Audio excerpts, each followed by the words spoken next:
Hello, everyone. Welcome to the All Things Dad podcast, where we talk about all things dad. The mission of All Things Dad is really simple. Honestly, it's to help make better dads, leaders, and people kind of in all facets of life. Our guest for this show today is one of those people, Jordan Fruchey. Jordan is an entrepreneur and business owner in Northwest Ohio. He owns Muscle Mart, which is a supplement store, selling a whole lot more than just supplements. If you ask him, I know I could easily go in there for protein and be in there for an hour just talking about life. So shout out to Jordan for creating that culture in his store. Right, Jordan has 3 kids, 2 adopted and 1 biological, with ages ranging from 3 to 15 years old.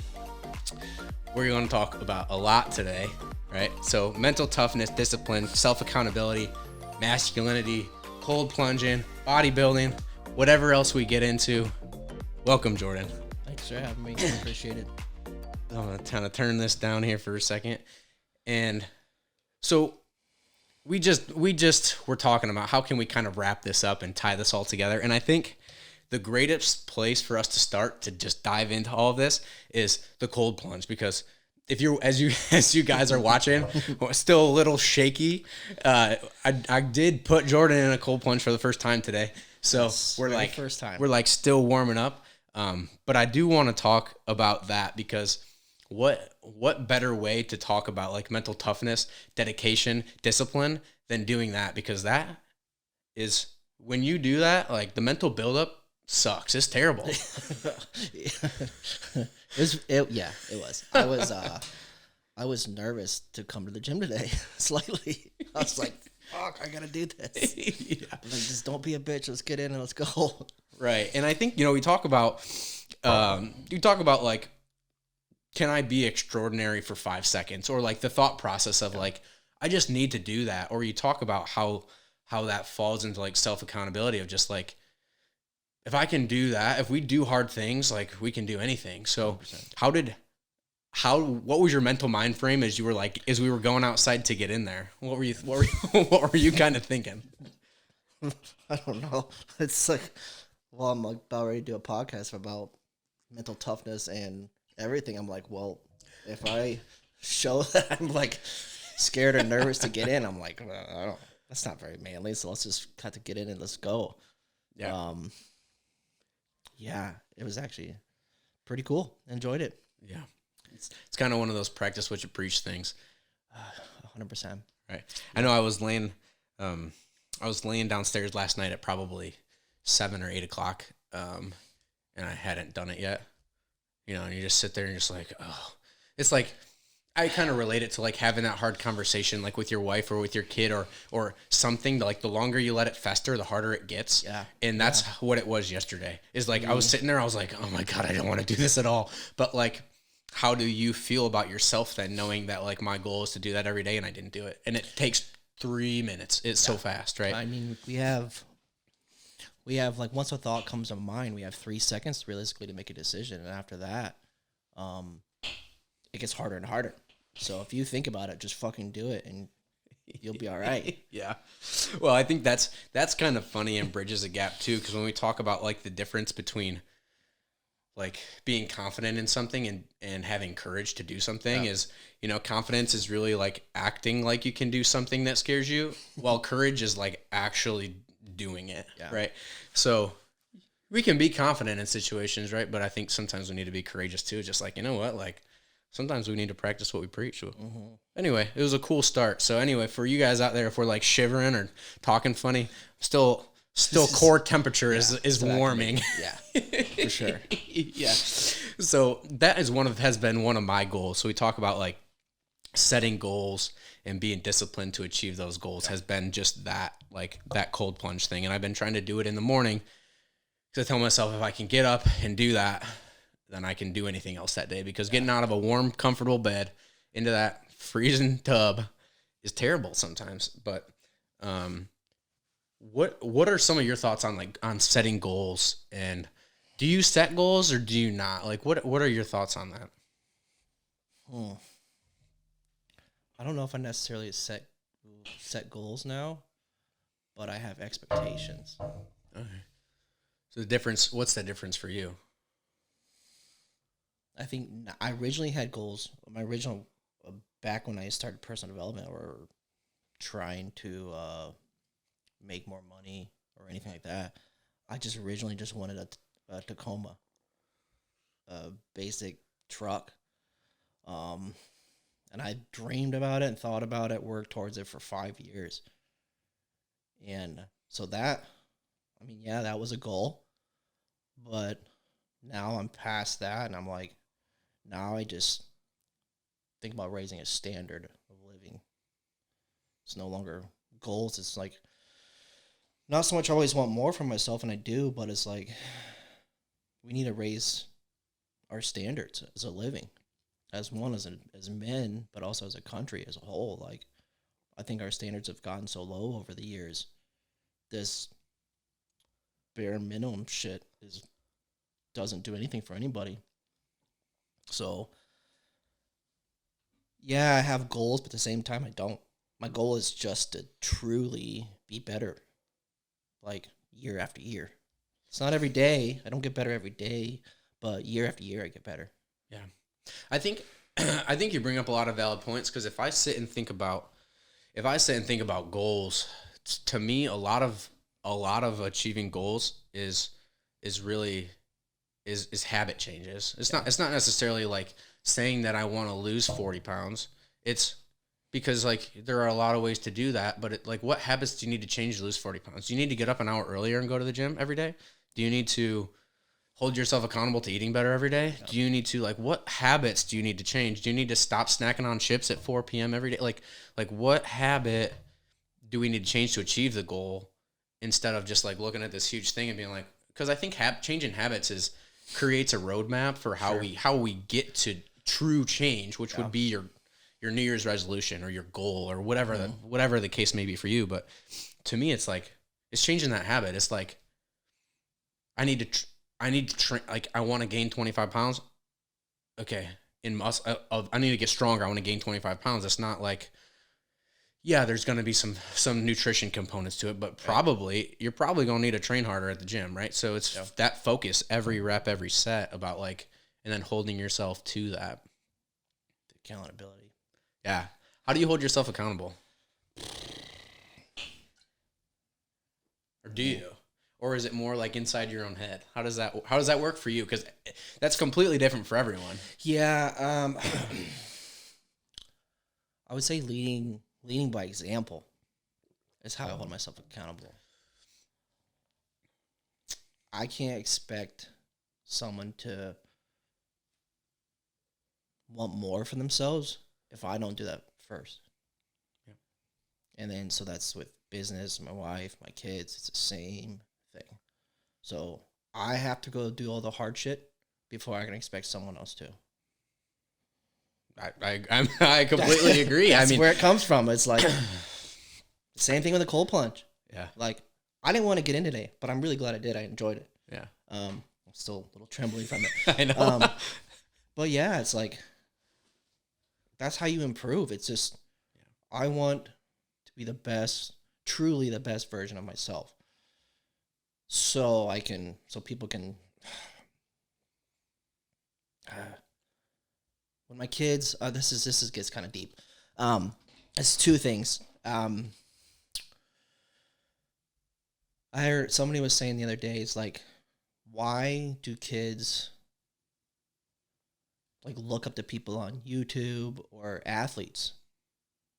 Like, what they should be looking up to is the father of the household. Yeah. Like, the father should be that superhero. And I don't think that's very popular anymore. I think social media has changed perception of youth a lot. I think it depends on the household. Yeah, of course. And then there's kids that are really into sports and stuff, and then they have their athletes, and I think that's all great. But I think the main person they should look up to is, the parents or whoever's leading that house. Yeah. I think that's a really big thing, especially in culture these days too. Yeah. Like, and so that goes back to holding myself accountable and becoming better every day. And then my kids see me going to the gym every day, running a business, trying to be a dad, trying to take care of being a husband. Like, they see all that, and then they grow up the rest of their life, they won't know any difference. Yeah. Well, so much of raising kids is obviously it's their environment, but it's, it's, we always laugh because, my wife and I always have, you can have an attitude when you talk about your kids or like with your kids or with each other. And it's like, and then they give you attitude. It's like, how do you not expect them to have attitude when you demonstrate that, right? So especially when they're so little, right? You've got 3-year-old at home, we got 3 and 2 here. It's like, they do what you do at this point. So it's like if they're mirroring you, so if you don't like something, you probably look in the mirror because right. I'm sure that's probably where they got some of that behavior from, right?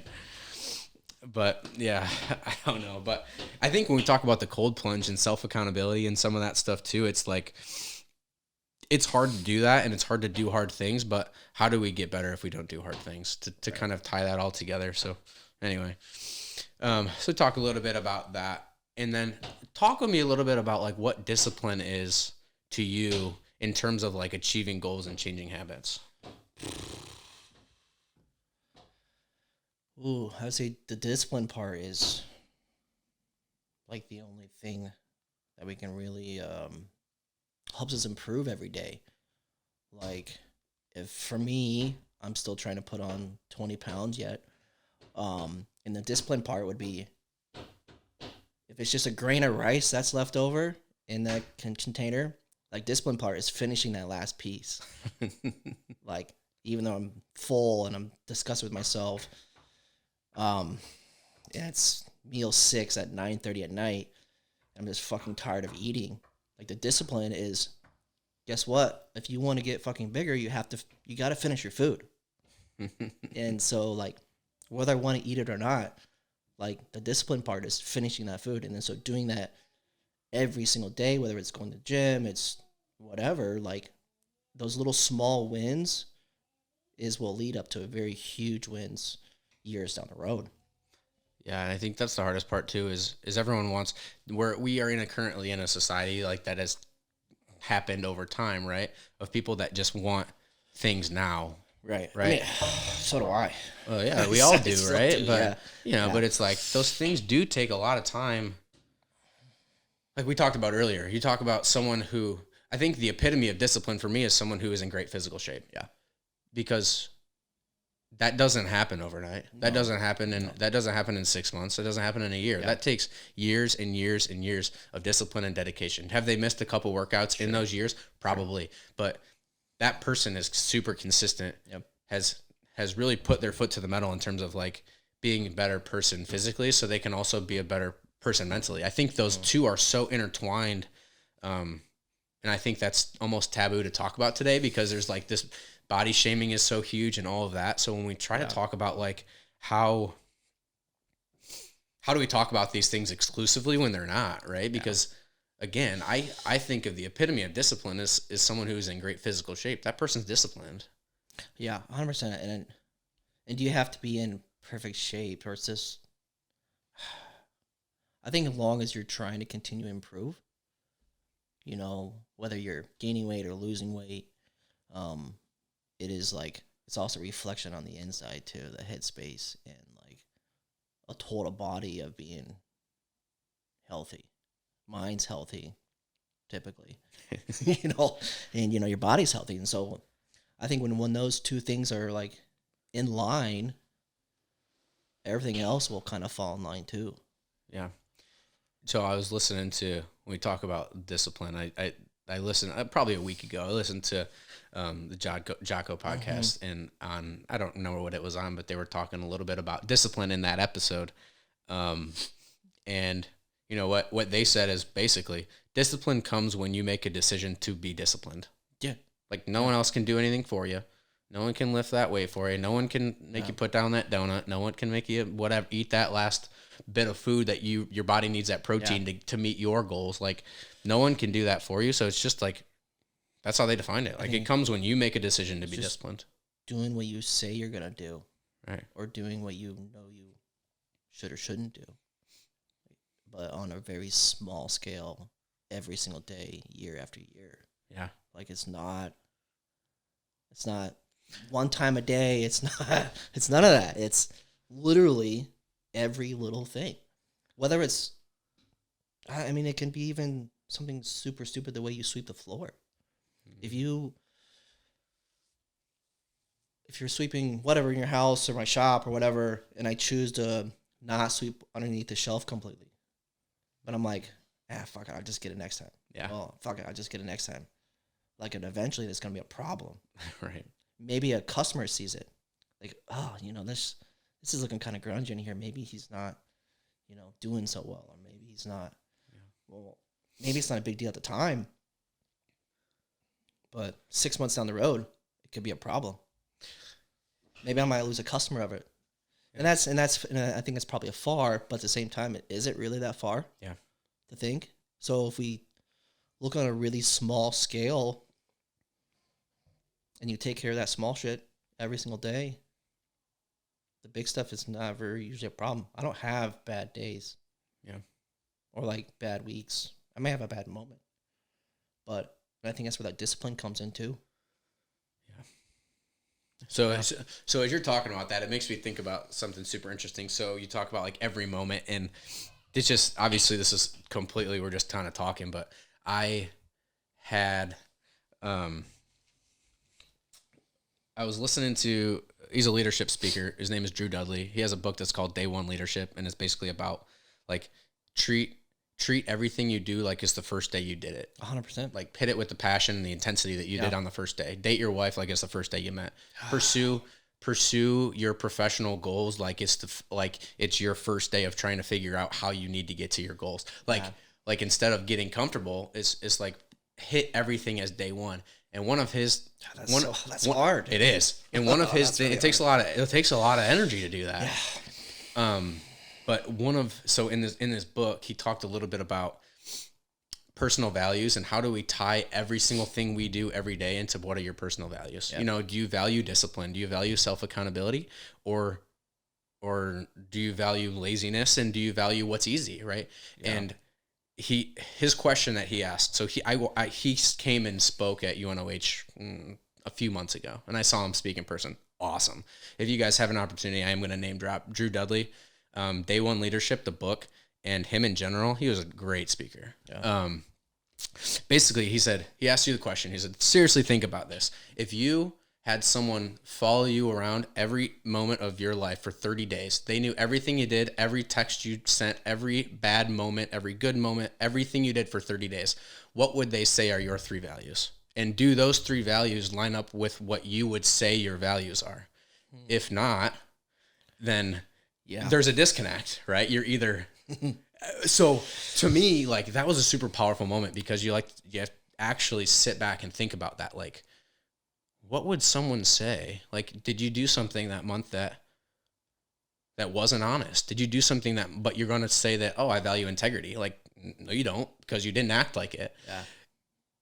So I just think as you were talking about values and like doing everything, it's a super deep question to try to think about. Like, if they saw every text you sent, every personal interaction that you had with strangers, your family, friend, like, what would they say are your values? That's tough. That's so deep.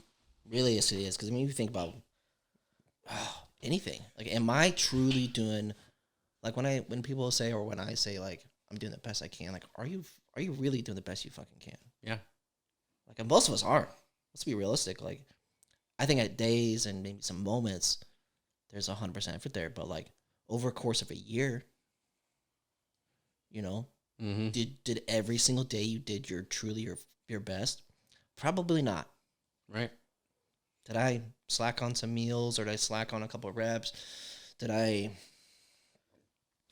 not give my wife a hug as much as I should have, or tell her I loved her as much, or with the kids and like giving them as much time? And like, am I truly being the best husband and father as I can?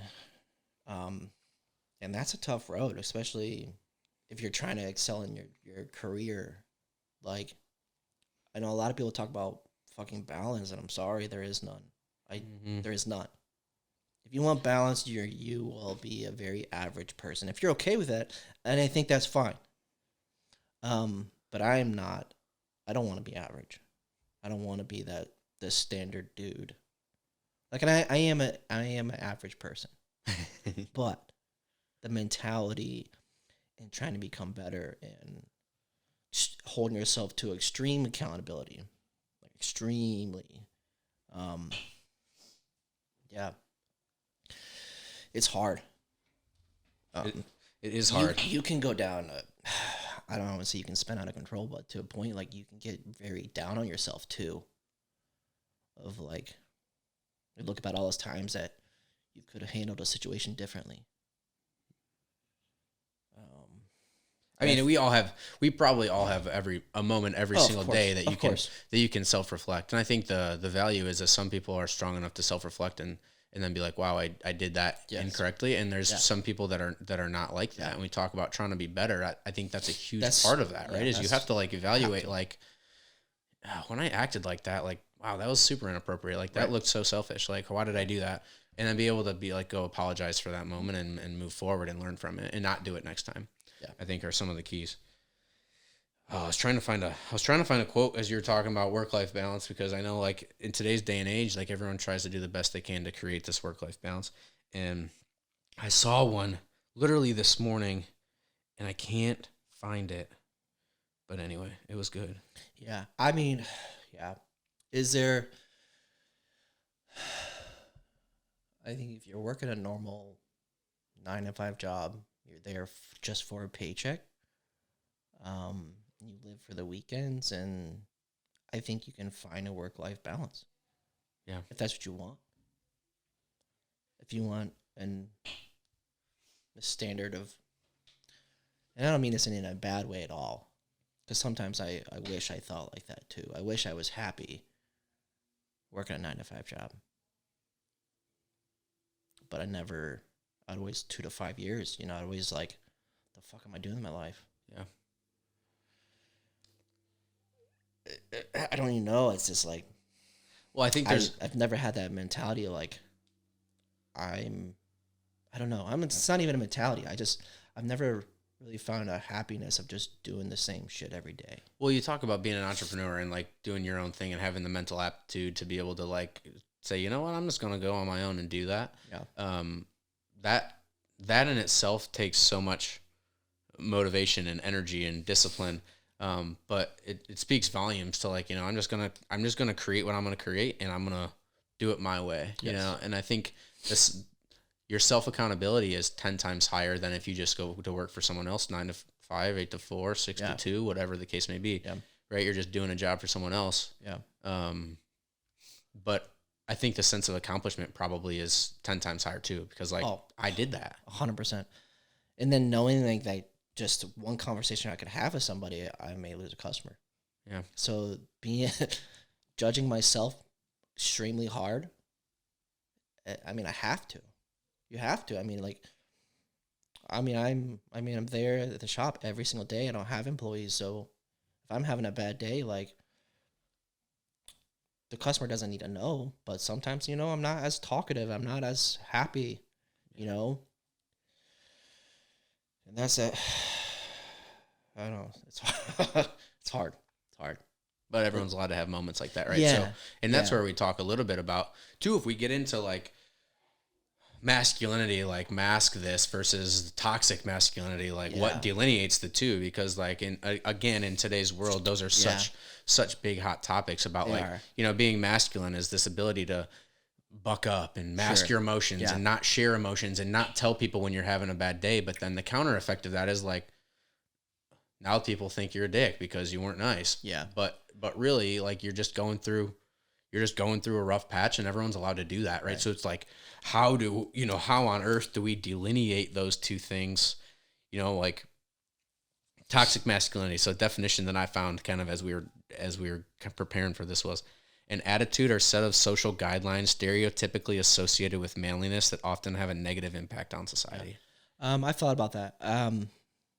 So I don't think necessarily toxic masculinity is real, but I do think immaturity in men is huge.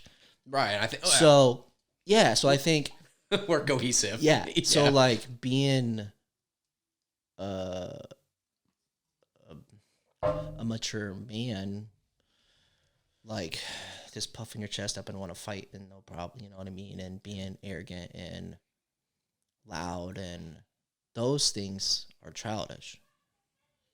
And if you want to, we could label that as toxic. But it's just being a masculine man where we have all our emotions at our fingertips that should be controlled. Yeah. And a lot of that comes from mental toughness, Yeah, right? exactly. I Yeah. think if you're 100%. able to, but again, for me, that's such a line because you can get worked up and be so overstimulated. And if you don't have a positive way Yeah. to reflect that, that's going to come out in negative ways. Yeah. 100%. Yeah. So it's like it just, like, you know, like it said, it's just like that have a negative impact on society. If we just like hold things in and hold it in and hold it in, it gets to that point of like, wow, I'm just going to blow up. Yep. That's going to have a negative impact on your family, your friends, your society, your work, whatever. Yep. So it's just finding, you know, healthy outlets to try to deal with that so you don't get to that point, because it doesn't have to be having someone to cry on their shoulder. It can be if you need it, but it doesn't have to be that. But, you know, it's like, you know, how do we what this new world definition of masculinity, how do you be that without letting it become a negative impact on the people around you? It's challenging as a man and a dad. So, it's really hard. Yeah. So I think it's having that, when you're truly trying to become a better person every day, like you learn how to control your emotions and show emotion when you need to, and be reserved. And like, it's extremely hard. I think the older I've gotten, the easier it's getting to some degree, you know, but like this last year or so, I've struggled a lot with it. You know, just not newly married, but, you know, 3 years married and total been together almost 8 years, but like having adopted 2 children and then having one of my own, like there's a lot of emotion there.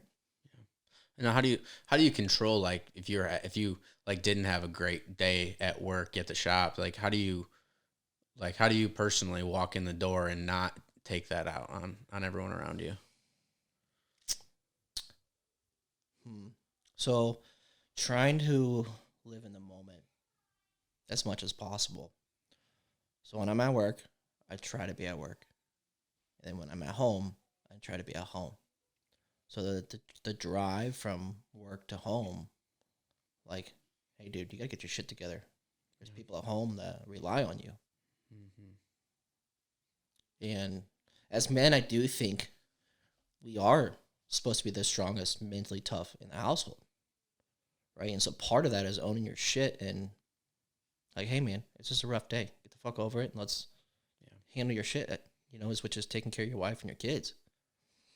Like, I don't think I don't give myself the option to have a bad day. Maybe there's a moment like, man, whatever, I should have handled that differently, or this customer was a little bit not fun to deal with today. Yeah, it's just really like that's our job as a man. I truly believe that is we're like the foundation of home. Obviously, the woman is extremely important. Yeah, and none of this is ever meant to downplay the importance of a mother or a woman, right? Obviously, 100% just as important. But the foundation to give each other her strength and the kids' strength, you know, that comes from, man, I truly believe that. And so we have to set an example. So if I come home and I don't have my emotions under control, then my kids see that, and then they think that's okay. Yeah. And it's not okay. And I think that's the maturity part and the masculine part, controlling your emotions. We don't get a choice. Yeah. Like, you still can be open and have those good conversations, and we need that. You have to. But at the same time, like, stop being a bitch and get over it. We don't have an option.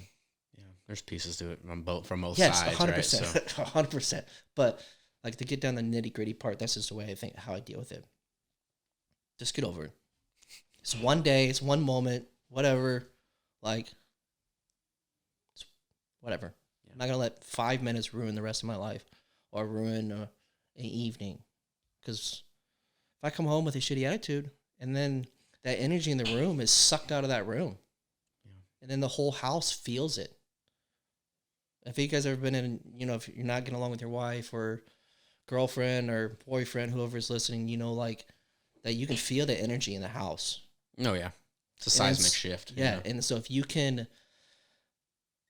literally change the energy in the room just by how you confront it and how you go in. I agree. There's been many times where I get off work and it's a super busy day and I'm mentally taxed and I just want to sit on the couch and I'm just kind of want to zone out a little bit. But I come home and come inside and baby's crying, my wife's upset. So at that point in time, that 5 seconds or 3 seconds, I have to make a decision. It's like, do my fucking job or make it worse. Yeah, it's one or the other. Making it worse is go sit on the couch and play on my phone, right? Or the other option is, hey, honey, you need to take a minute for yourself. You want to go take a shower, go upstairs for a minute or whatever. I'll handle the kids, no problem. Mm-hmm. And then that was a big one. That was really hard. My first year in business too, because at the time that my business it still is, but it's not. It was like a priority to a point. You starting a young business, like it takes a lot of mental effort. Yeah. But that's not an excuse, and that's where I'm also saying like there's no balance. Like you have to live in the moment. Living the moment is, hey, I'm not at work anymore. My wife needs help. So time to be a man and do your shit.